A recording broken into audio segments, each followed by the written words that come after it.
They are extremely sweet, of course, and on a good day, very rewarding.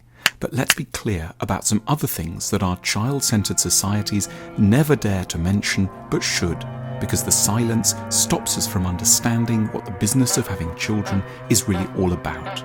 There's not very much honest intergenerational transfer of information here, for the same reason there isn't around the great dark truths of love. We're simply too ashamed of our own difficulties. We shouldn't be. The job of culture is to reveal what friends never tell you, but everyone privately ends up thinking. So here are some of the big secrets. Having children destroys your relationship as a romantic sexual concern. People say you get closer over the kids, but this isn't the emotional, let alone sexual intimacy we'd want. It's more like the team spirit you'd get between colleagues in a busy kindergarten. It's almost a biological law. Kids will kill the relationship that produced them.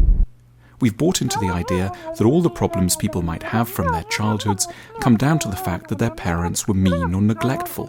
Be nice to your kids, the psychologists tell us, and all will be well. But that's turned out to be properly misleading. As a parent, you will always have to put an end to a lot of the fun.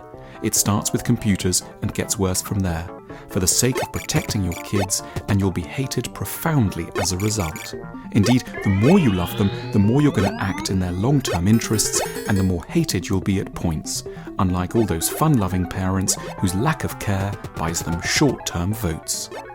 The more you love your child and make them feel safe, the more they'll use you as a punch bag when things go wrong in their lives. All those assurances, "I'll always be on your side," will pay off beautifully.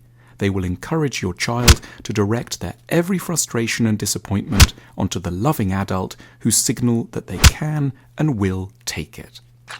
The dream is that you'll be able to pass on insights to your children, let's say around money or career or love, insights that you accumulated through painful experience, and thereby you'll save them time. But sadly, the human race is very committed to re-exploring every dumb error in every new generation. You can't spare people time. Modern parents want to make things so nice for their kids, but we know from our own experience that we have at key moments grown up only through things that had a painful side to them. We desperately want our children to grow mature, but without going through awful things. They can't. Kids will need to separate themselves from you. It's a biological imperative. You can't live at home forever.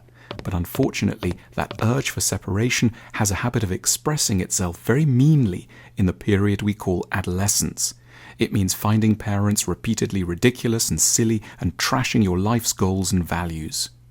Despite all the hard work, your kids will end up mediocre.